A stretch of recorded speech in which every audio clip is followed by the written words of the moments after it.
Hello, ladies and gentlemen. Welcome to the Esteemed FaceTime with Leaders, an initiative by World Development Corporation.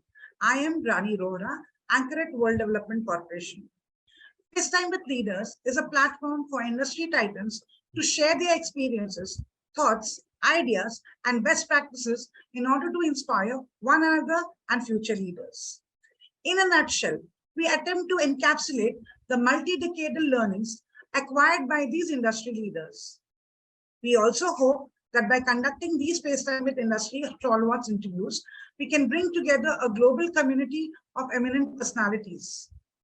By bringing together such visionaries on one platform, we hope to play a part in inspiring the lives of other leaders.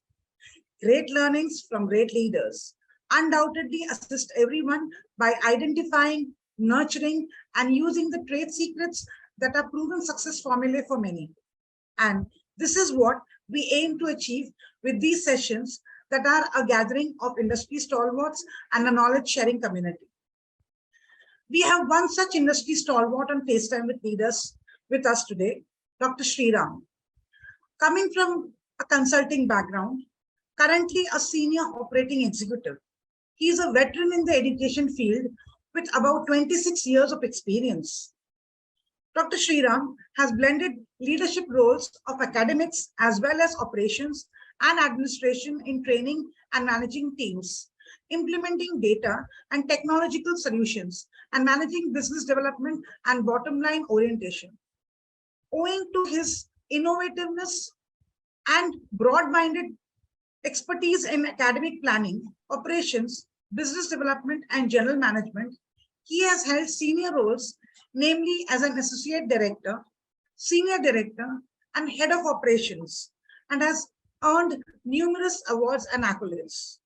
A very good afternoon and a warm welcome to you, Dr. Shriram. Thank you very much, Mrs. Rohra. Thank you. So, Dr. Shriram, you started your career journey with McKinsey and Company. How did you come about founding Trivaruta Inc.? Yeah, it's Trivaruta. Trivaruta means threefold protection. And there was a plan or an idea that was conceived during my IIT days. I think that was being of a typical IITian. You have this entrepreneurial DNA ingrained or probably put into you. So it was conceived then, and then subsequently while doing my master's in business and then with McKinsey. The journey was always with the sole focus of being on my own. So that's how the whole journey of my career started. And anywhere that I was associated with, kept one eye on the goal that I wanted to achieve, and all the kind of learnings that I could, even the first-hand market learning, because there's only so much you can learn from your B schools and stuff. It's all just theory and case studies and all of that. But what you practically learn out there in the real field is what matters. And hence, any company or any new role that I had taken up, it was all more towards learning on the newer verticals, newer functions that was required.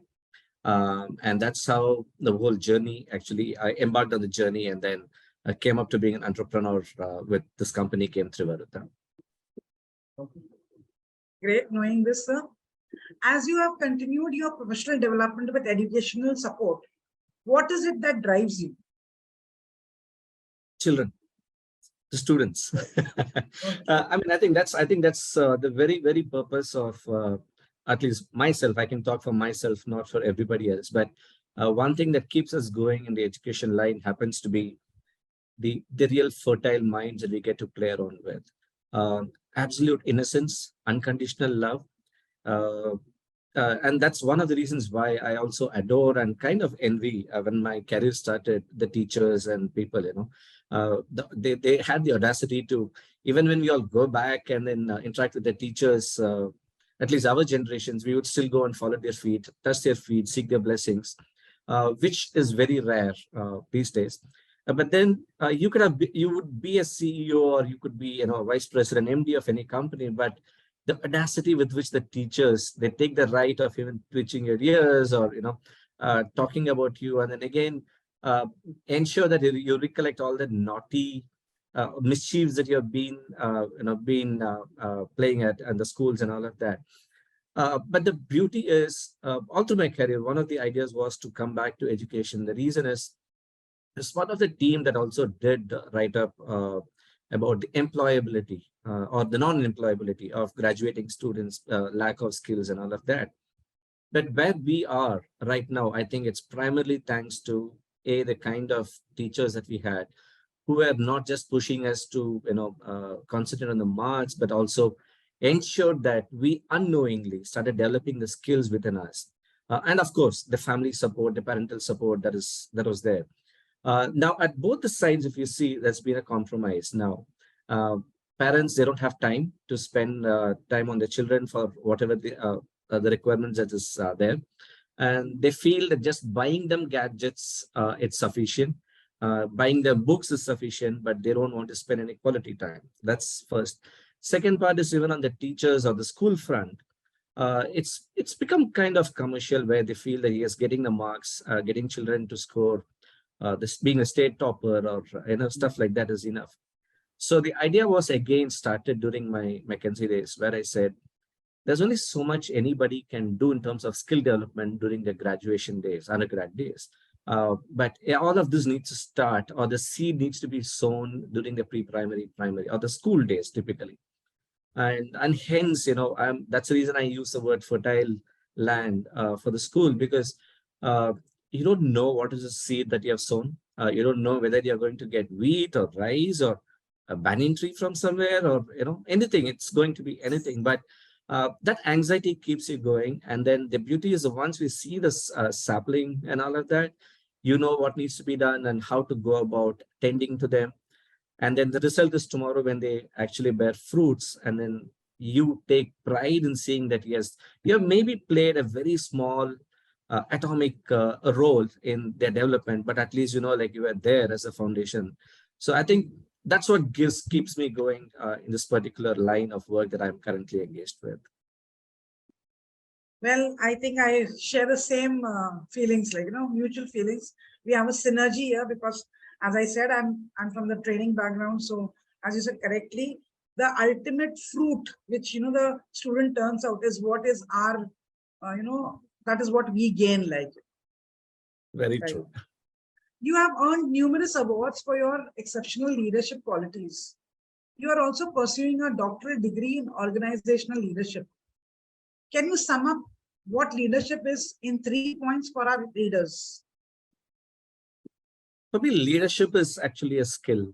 And it's not just, there are various categories of leadership, or how I would kind of bucketize them, if I could use the word. But for me, leadership is not just about walking in the front and then dictating terms to people, but it's actually trying to ensure that you're able to utilize all the resources made available to you. Yes, it can be made that, you have the best of the resources and then still possible that you don't achieve your dream. So the whole skill of identifying the kind of resources that is required, and then not just identifying, but also to use the resource correctly in a very timely manner. So all of these are what contributes towards you being a good leader. So it's like this, like a cricket match, right? You're the captain, so that's you're the leader. But the advantage of being the captain is you walk to the ground first to win the toss or lose the toss. But after that, it's a collective teamwork that actually ensures. So you as a captain may not be able to bowl or bat or achieve the accolades required for that match, but to ensure that the team is able to deliver the results that you aspire, and then whenever the team is down, ensure that you're there to support them. For me, that is leadership. Not always about big bugs and sitting in the corner office and then having just dictating terms, but it's about how you're able to carry the whole collectively, the whole organization or your primary team along with you, so that your journey becomes that much easier in your career. As per your observation, how has technology altered the field of education? And technological advances like 5G and IoT, artificial intelligence, machine learning, blockchain, Industrial Revolution 4, etc., can alter the field in the near future? It's a double-edged sword. It's like anything that we have started living with. It's got its own pros and cons. And I think it also primarily depends on the dosage of how much of it is being given at what particular age group. We have had recent episodes of touching and starting to uh, teaching coding from in your 5 years and 6 years. Please give me a break. Yeah, kids, allow them to enjoy. And then, yes, Exactly. maybe you have Elon Musk's once in a generation. And they're anyway, you don't have to enable all of these to them, but they always find out the way. But it all depends on the dosage at which it's being administered to the children. And the way I said administered, I think it's more of you telling the children or the student community what is required than looking at a learner-centric approach where they actually decide that, hey, you know what, I need to go into this. I would love to pursue this. Make things available to them and then give a platform where they choose what they want to do. Another recent buzz, the buzzword happens to be on the chat GPT that's been making, right? If you ask me, primarily coming from a tech background myself, I would call that more as a very glorified search engine. I would not call it as an AI. The reason, and again, the way it is being used, right? And seeing with the student community, even with the higher education, now they all think that just going to chat GPT and asking for a solution is done. I'm sorry, that's not the skill that we want. We would like for them, the skill that is required is what are the type of questions that can be posted to GPT. If they could use it for the research, if they could use it for any other innovative ideas that is coming up and all that. I think that is where I think we need to be even focusing the whole idea of involving technology into the education spectrum.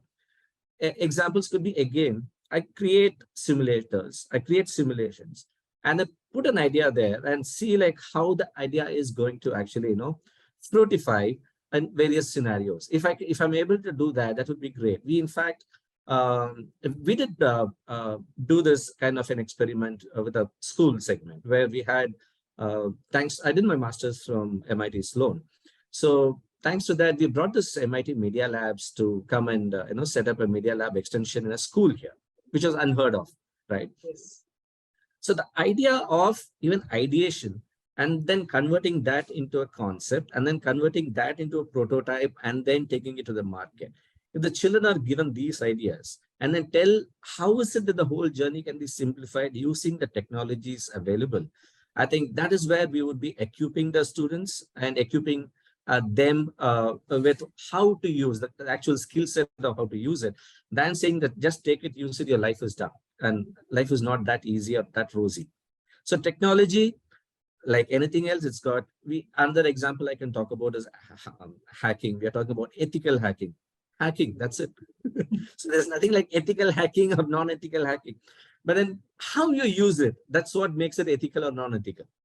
So if you're able to give the pros and cons of the children and then identify them in terms of the skills that they're able to bring, if they're able to present using all these technologies, I think that plays a very crucial role in shaping them up.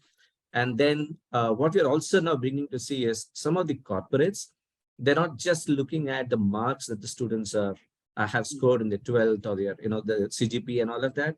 They're able to see what are the kind of ideas and projects that they have delivered and what has been their contribution towards the success of the project or even of the failure of the project. But as long as they're able to learn from the failures and then ensure that they don't repeat it and that they're able to better the idea and stuff like that, I think that's where I see the whole intrusion of technology coming into play. And having said that, I've been talking from the student point of view, but I think even as educators, now the onus is on us to ensure that we are able to play the firewall on the exposure of technology to the children and then moderate the dosage and then ensure that they are able to just go first, sample it or taste it, and then, based on the idea that they come out with, throw them into the pool or the ocean. Wow, very well said and very well explained, actually. Truly coming from an academician. With experience. Exactly, with experience. Very nice. Lovely. Have you ever felt that there is a scope of ESG integration in the edutech field? A definite yes, a definite yes for ESG integration into edutech. Uh, I would probably talk about education first, technology, then edutech, how we could combine it. I think there's a lot of these programs coming up from UN, more on the UN SLDC programs kind of stuff, where there's a lot of emphasis on maybe not the ESG aspect of it, but at least components, like I said, as a smaller dosage of what the school or the higher, higher education community can actually look at. I think the spade work has started, but what is now kind of missing is bridging this to the technology field. Like I said earlier, now we have technology. So when we are kind of introducing the technology aspects to these student community, if you are able to even bring in the ESG components along with the technology. So otherwise what's happening is there seems to be a gap between this, and then bridging that gap is what takes a lot of time. And the businessman in me is actually able to sense that particular opportunity. And I think that's where the ed tech can actually come and play. Say that, okay, guys, this is what you've learned, the components you have learned. Example is again the UNSLDC. Technology brings in this, but how is it that you guys are going to traverse from your actual schooling or from your education to the technological front? And then this is the bridge, and if you are able to come and give it. So that actually brings a lot of self-awareness and then lots of responsibility within the student community itself. And unfortunately, I think ESG is again one of the most, if I could use a battered word already, even though it is at a very infancy stage, but I think it's already battered thanks to people with half-baked knowledge who are talking about it or throwing about it. But I think we need to have a real good leaders from the field of ESG who are able to come interact with the students and then say that, okay, now this is a bridge and we can do it. But there is a huge, tremendous scope where if opportunities are taken, a lot of money to be minted. Okay, great. Going ahead, since you are now a corporate governance expert, what values do you aim to inculcate from your existing into your new role? I'm probably an expert in the making. I wouldn't call myself an expert as yet, because learning continues all through. I still do have a lot of learning to be done. But something that, again, all through my career, what I've actually seen is, again, we have seen a lot of corporate governance talk and all of that stuff. A lot of policies, newer policies are being made. But how is it that, again, we are able to implement it? I think the whole idea of the success of any policy or any idea for that matter, always is a success or a failure only because of the implementation of it. And the stronger the implementation, I think there are going to be gaps. I'm being, again, practical, coming from an operations background myself. But again, how is it that as an corporate governance expert, how is it that we are able to anticipate or sense the kind of breaches that actually come in even at the time of implementation? And how is it that they are able to ensure that the breaches stop, the flags are raised at the right time, and then give the heads up to the actual core team, and then come out with possible solutions, a collective solution to ensure that all the stakeholder interests are kind of taken care of. And then, again, go back to the drawing room if required. Don't be shy of being called out and stuff like that. But at least you know that you have raised the right flag. I'm not talking about being a whistleblower kind of a stuff yet, but at least the flags, and then say, like, you know what, this is what is probably what we can envision and could happen. If required, can we put ourselves through a scenario and then look at what are the pros and cons of it, have an impact analysis done, and then do it. I think that's where I think the whole my pathway is going to be leading towards. Now to the feedback question, and we have been building the global thought leaders community for cross-pollination of knowledge and a community of independent directors for having a better corporate governance in the country. What are your thoughts about these initiatives taken by the World Development Corporation team? Actually, lovely. That's one of the reasons why even I fell in love with the whole program. Again, something that again, I think it's again to do with the IIT or the business program. We saw a lot of opportunities and stuff, but I don't think I had the drive to put such a thing at a massive level in place and then take it forward. But I believe in this. I'm a very firm believer in the whole idea of the program, and then the way it is even being executed. I've seen various how I could say various levels of the program that is happening, and I've seen that it is going through a lot of changes and progression in a very good way. That's happening. A lot of improvements that is being brought in. So I already have a sense of belonging here because I think it's more to do with a lot of like-minded ideas and thoughts, and then we think about something and you say like, okay, people are already putting it in place. So it also gives a wrap on us to say that, okay, you don't think that you are the only ideating guy, and then there are, a lot of other people who have already started implementing it. So I would love to see how is it that I would be able to contribute towards the success of this program, towards the organization in terms of how I can help in implementation, primarily because of the synergy in thought and ideas that I've been carrying all this while. Thank you. Wonderful feedback. Very motivating. So thanks to you for having this kind of a program. Great. That was fantastic conversing with you, and I'm confident that your insights will inspire the future leaders. Thank you, Dr. Shriram, for joining us today. Wish you the best for your future endeavors. Moreover, trust that this initiative by Directors Institute unquestionably expanded the participants' understanding and enriched their minds. Thank you very much. Thank you very much.